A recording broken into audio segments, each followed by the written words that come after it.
What's the creepiest thing that's ever happened to you or someone you know? Story 1. I'm a biologist that often has to do field work surveying unmaintained private properties in the middle of nowhere. Long story short, we find a body face up in a stream deep in a thickly wooded wetland. The body looked several months old, at least. No clothes, no tools, no shelter, nothing nearby to suggest who he is or how he got there. We couldn't even tell race or gender from what we saw. We call the police and they immediately tell us it's probably the missing person who ditched his car nearby. They apparently searched for weeks with dogs, horses, and ATVs but didn't find any sign of the guy. All they found was his family car loaded with cash and a handgun. They also tell us he seemed to be running from someone or something, real or imagined, they weren't sure. Apparently the man didn't even close his car door, just ditched it at a rail crossing and took off running into the woods in a tremendous hurry. I find his clothes about 30 yards up the stream bank from where the body was found. His pants were neatly folded and placed on top of his nice brown loafers, underpants and socks on top of those. He placed his glasses atop his socks, very orderly and in a nice pile. His shirt and undershirt were hanging from a tree branch right above those as if to dry.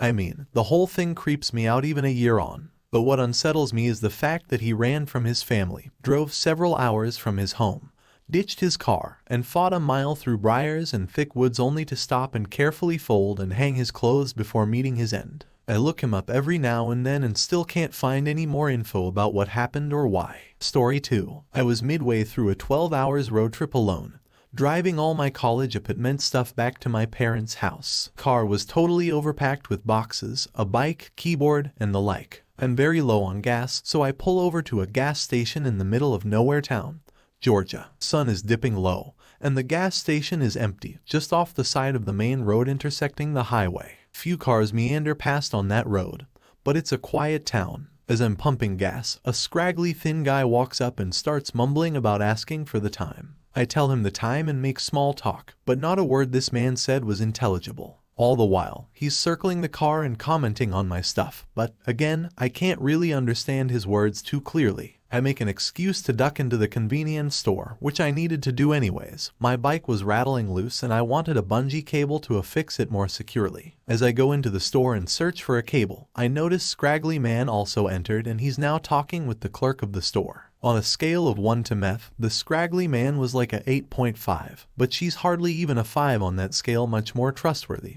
While something about that guy gave me the creeps. Anyways, I find my cable and as I approach the register, she makes small talk about noting my car overpacked and asked if I was moving somewhere, all the like. She asks about the cable and I explain it's to secure my bike more firmly. She then tells me I should drive my car behind the gas station and they'll help me tie it up tight. Speaking in the plural, implying what I kinda already deduced, she and the man are associates somehow. Again, my car is just outside the window of the shop, in clear view of the main road. She tells me I should drive it behind the building, where nobody could see it, for them to help me tie it up, as though that help couldn't be done in the normal refueling area. At this point, my GTFO meter is maxing out at 3.4 rungens, so I thank her but tell her I'll be okay.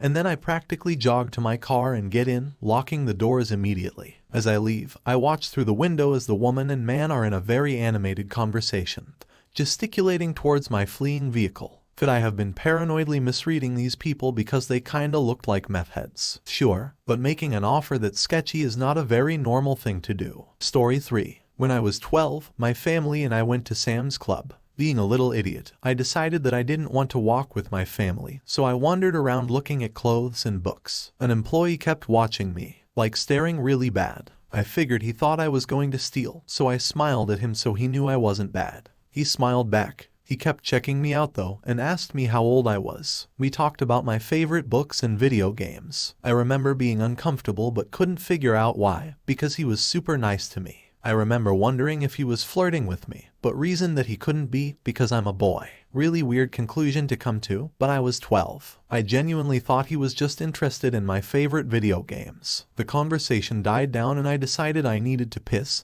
so I went into the bathroom. Less than 10 seconds later and the restroom door opens. The guy stands in front of my stall, even though there were empty ones. I recognize the guy's shoes as the employee's. I stand there for a couple minutes, done pissing, but really confused and kind of scared. I thought he followed me because he thought I was stealing. Then the guy held a camera over the stall door and took a picture of me. Like real quick, 1 or 2 pictures of me just frickin' standing there looking up at the camera. My junk wasn't out or anything.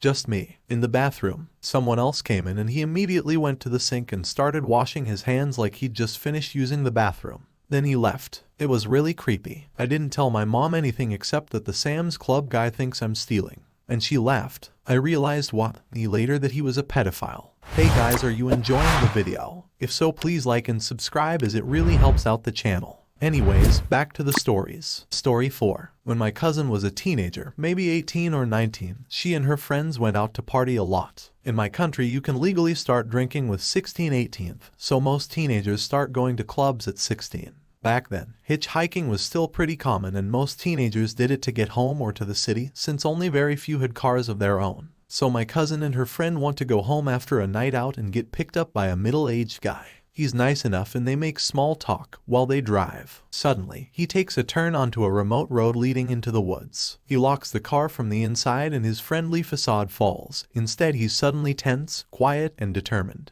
My cousin's friend started crying quietly, but my cousin stays calm and starts talking to the man. She tells him about her family, her mom and dad, her brother and sister, and asks if he also has a family. When he tells her that he has a wife and 2 children, she asks for their names and how old they are, which school they go to, what their hobbies are, all while he drives them deeper into the woods. It must have triggered something, because after talking with him for a couple of minutes, he stops his car and breaks down. He starts crying and tells them that things are going well at home, that his marriage is pretty bad and he fears he'll lose his kids. My cousin comforts him during his breakdown and lets him spill his heart out. Eventually, he starts the car again, turns around and drives them home, saying he's sorry. They get out once they reach the street my cousin lived on, and when he drives off, my cousin sees him put a knife on the passenger seat that he had kept hidden next to him. They never hitchhiked again. Story 5. I was playing World of Warcraft back in high school with my buddy's brother, who was home alone on New Year's. His parents were like 3 minutes away in a different neighborhood. Anyways, he's my buddy's middle school brother. I think he was 13 or 14 at the time, and we are in a voice chat, just bullcraping away. And then he mentioned seeing someone outside of his bedroom window in his yard. He was genuinely freaked out by whatever he saw, and me being like 16 or 17, just laughed at him for being paranoid. Well, we continue playing, and all of a sudden he's like, holy crap, someone's breaking into my house, and then I tell him to hide, so he takes me with him under his bed, and is telling me to call his mom and tell her. Now, as his buddy and his brother's buddy, I know they both have a dark, fricked up sense of humor, and at first I was playing along, thinking he's just trying to frick with me, but when he told me to call his mom, it clicked with me that he's probably not playing a joke on me, so I call her and urgently tell her what's happening.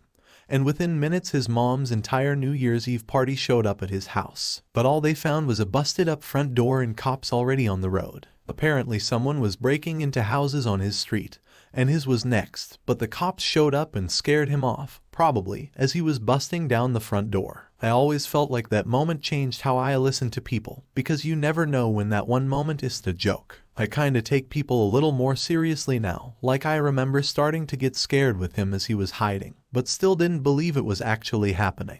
Story 6. I met this girl who had done pretty serious mental issues. Dunno what all they were, but she was on income assistance and required to medicate. She decided we were destined to be together because we were born in the same year. She changed her phone number 4 times to trick me into answering because I screened her calls. She showed up at my work a couple times. She once decided to run away, hopped on a bus and rode 800 kilometers away before changing her mind. Texted me at 3 a.m. asking me to come pick her up because she didn't have return fare, or failing that, send her some money. But this all pales in comparison to one of my friends. See, I was her second choice. She had a much bigger crush on this other guy. He was sharing a house with some other friends and it was kind of a communal hangout for a lot of people, so they didn't lock the door. She went over at like 2 p.m. on a weekday afternoon when everyone was at work and fell asleep in his bed. She also hid in some bushes near his car with a knife, and when he came by, she threatened to kill herself if he didn't give her a hug. He filed a police report after that one and may have got a restraining order. Story 7. I was 11 and my brother was 4. It was late at night and we were alone. My mother and stepfather were out, along with my little sister. Since we were not his children, we rarely got to go out with them. I was watching TV,